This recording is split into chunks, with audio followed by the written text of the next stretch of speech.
अब सभी को जय मसीह। और आज हम पढ़ेंगे मलाकी की पुस्तक उसके 4 दिवस की एक आयत से पढ़ेंगे। प्रभु के दिन का आगमन की बातें यहाँ पर बताई गई है। क्योंकि देखो वह धधकते भुट्टे का सा दिन आता है जब सब अभिमानी और सब दुराचारी लोग अनाज की खुटी बन जाएंगे और उस आने वाले दिन में वे ऐसे भस्म में हो जाएंगे कि उनका पता ना रहेगा। सेनाओं के यहोवा का यही वचन है, परंतु तुम्हारे लिए जो मेरे नाम का भय मानते हो, धर्म का सूर्य उदय होगा और उसकी किरणों के द्वारा तुम चंगे हो जाओगे। हालेलुया। हम प्रार्थना करें। धन्यवाद पिता परमेश्वर, खुदा मेरे ईश्वर राजा, प्यार प्रभु जी, आज के वचन आज के कलाम के द्वारा पिता हम हर एक से बात कर मेरे पिता। आपने कहा पिता परमेश्वर कि धधकते हुए भुट्टे का सा दिन आता है कि सब अभिमानी और दुराचार लोगों को पिता आपने कहा कि वो खुटी बन जाएंगे, नष्ट किए जाएंगे, भस्म किए जाएंगे, लेकिन जो मेरे वचनों का पालन करे, जो मेरे डर और भय में चलेगा, उनको मैं बचाए रखूंगा। उनके लिए इस धर्म का सूर्य उदय होगा और किरण से चंगे हो जाएंगे। तो आज पिता परमेश्वर, आज जो जितने देख रहे सुन रहे पिता, आज के वचन आज के कलाम से पिता उनके जीवन में चंगाई और बरकत आए पिता। आज से इनके जीवन में हर पाप धुल जाए पिता। आज से हर दुख दर्द इनके जीवन से दूर हो पिता। आज चंगाई की घोषणा करते मेरे पिता। हर व्यक्ति आशीषित होने पे पिता तेरे हाथ में सौंपते मेरे पिता। प्रार्थना सुना, आशीष का धन्यवाद मेरे ईश्वर राजा। ये प्रार्थना दुआ यीशु तेरे बिठे हुए नाम से मांगते हैं, आमीन। तो मेरा जी जो मलाकी उसके 4 अध्याय के अंदर लिखा हुआ है, क्योंकि देखो वे धधकते भट्टे का सा दिन आता है जब सब अभिमानी और सब दुराचारी लोग अनाज की खुटी बन जाएंगे और उनके आने वाले दिन में ऐसे भस्म हो जाएंगे कि उनका पता ना रहेगा। हालेलुया। मेरे अजीजों, यहाँ पर परमेश्वर यहोवा कहता है, जो दुराचारी लोग हैं, जो अभिमानी लोग हैं, जो परमेश्वर की निंदा करते हैं, परमेश्वर लोग की निंदा करते हैं, बुराई करते हैं, ठट्टा करते हैं, जो परमेश्वर की इच्छाओं के अनुसार लेकर अपनी इच्छा के अनुसार चलते हैं, ऐसे लोग परमेश्वर कहता है कि वो सारे लोग नष्ट हो जाएंगे। वो अंतिम दिनों में सारे लोग नष्ट किए जाएंगे, भस्म किए जाएंगे।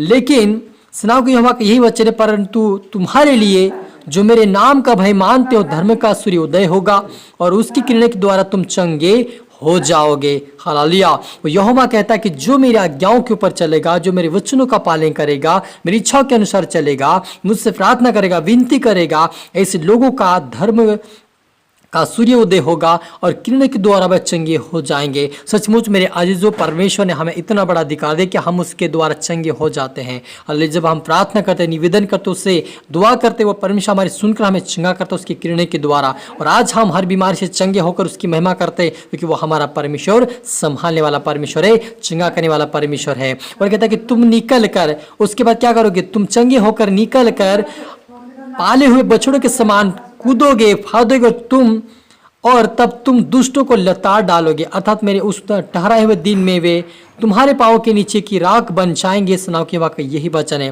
सेनाओं के यहोवा परमेश्वर कहता है कि तुम मेरी किरणों के दोबारा चंगे हो जाओगे और निकल कर फिर कूदोगे बछड़े के समान और फादोगे, और जो दुष्ट तुम्हारे विरुद्ध में खड़ा है उनको तुम लताड़ोगे, और वे ठहराए हुए दिन मैंने उनको तुम्हारे पाँव के नीचे राख बनाया दूंगा।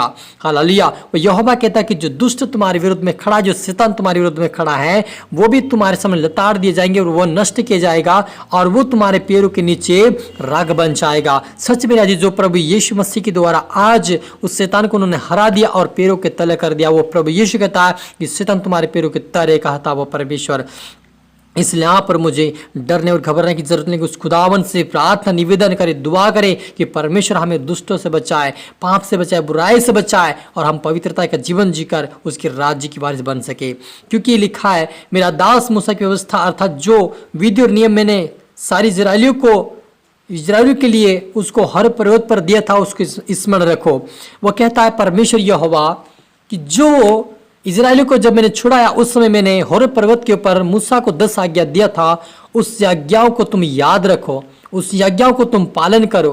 तो मेरे अजीजों, जो कोई परमेश्वर के डर और भय में चलता है, उसकी इच्छाओं को पूरी करता है, उस 10 आज्ञा के अनुसार चलता है, यहोवा उनको छुड़ाता है, उनको चंगा करता है, उनका हर बीमारी महामारी से उनको छुड़ाता है। वो छुड़ाने वाला परमेश्वर है और उनको दुष्ट से भी छुड़ाता है। जो शैतान के हाथ में पड़े हुए लोग हैं उनको भी वो आजाद करता है। और परमेश्वर हमें छुड़ाकर अपने योग्य बनाता है। तो मेरे अजीजों, हमारा परमेश्वर हमें छुड़ाता है हर मुसीबत, हर तंगी से, हर गरीबी से, हर कंगालपन से, हर समस्याओं से परमेश्वर हमें आज़ाद करता है। लेकिन हमें उस परमेश्वर के विधि और नियमों को नहीं भूलना है। यदि वो परमेश्वर हमें विधि जो नियम दिया है 10 आज्ञाओं को, उसको हमें याद रखना है। निर्गमन 20 के अंदर, निर्गमन 20 अध्याय के अंदर हम जब पढ़ते हैं आज्ञाओं को, उस आज्ञाओं को हमें याद रखना है, क्योंकि यहाँ पर मूसा के द्वारा जो लिखा गया वचन हमें याद रख करके उस वचन के अनुसार चलना है। और उस परमेश्वर खुदावन का धन्यवाद, क्योंकि परमेश्वर ने आप और मुझे अपनी महिमा के लिए छुड़ाया है, अपने कार्य के लिए छुड़ाया है। इसलिए उस खुदावन का धन्यवाद देना, उसी के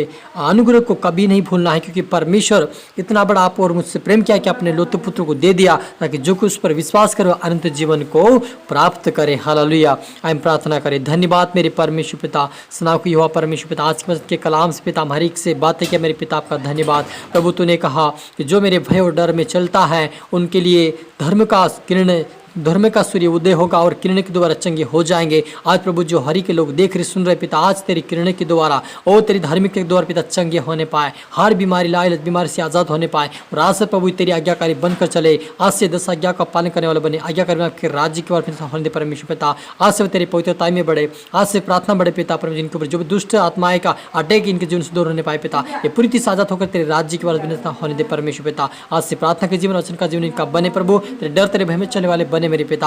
हर एक आत्मा सौंपते मेरे पिता, प्रार्थना सुना आशीष धन्यवाद मेरे पिता परमेश्वर। ये प्रार्थना दुआ यीशु तेरे मीठे मधुर नाम से मांगते हैं, आमीन।